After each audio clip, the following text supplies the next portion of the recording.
It is that spooky time of the month, my dear subscribers. Got rice on your face. And that means I'm obligated to review something spooky.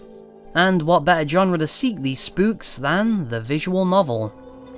Those unfamiliar with this genre, or medium, may not know of its power to create atmosphere. There's a lot of emphasis on music, visuals, and the reader's own imagination, and this has created some chilling titles over the years, some of which we've looked at in the past. Well, today we have a visual novel that belongs in the same category. Submitted for your approval, Sweetest Monster, created by indie visual novel darling Ebi-hime, whose work I am quite a fan of. Now you may have noticed my little Twilight Zone reference there. That fits Sweetest Monster quite well, as it has a twist ending that I'm sure would make Rod Serling proud.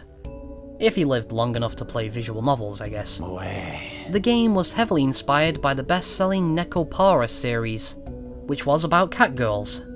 However, while Nekopara was a whimsical and fun story about catgirls turning up on your doorstep, Sweetest Monster explores the more horrifying implications of such a premise.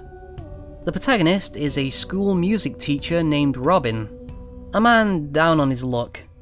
His marriage is on the rocks and his only daughter acts cold and distant towards him.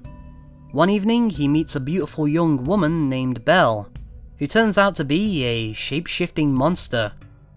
As a child, Robin had saved her from drowning when she was disguised as his great-aunt's cat, and now she wants to return the favour by pledging her devotion to him. This turns out to be more than he bargained for, however, as it often doesn't seem like Belle has Robin's best interests in mind. She begins to encroach on his everyday life, and it becomes unclear what her intentions actually are. She's a flirtatious and alluring figure that Robin finds himself drawn to, almost like she's tempting him to leave his old life behind. She also represents the kind of girl the reader would be attracted to.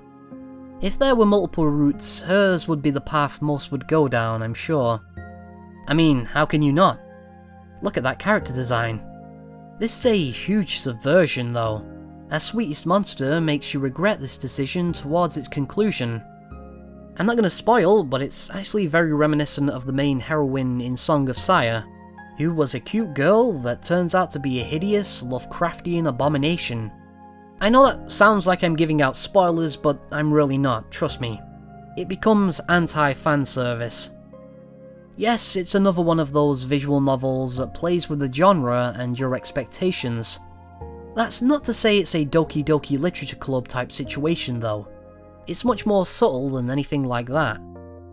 It also doesn't have contempt for the genre it's subverting. Neither does it wink at the reader and tell them how stupid they are for enjoying these types of visual novels. It's just an interesting new commentary on a formula.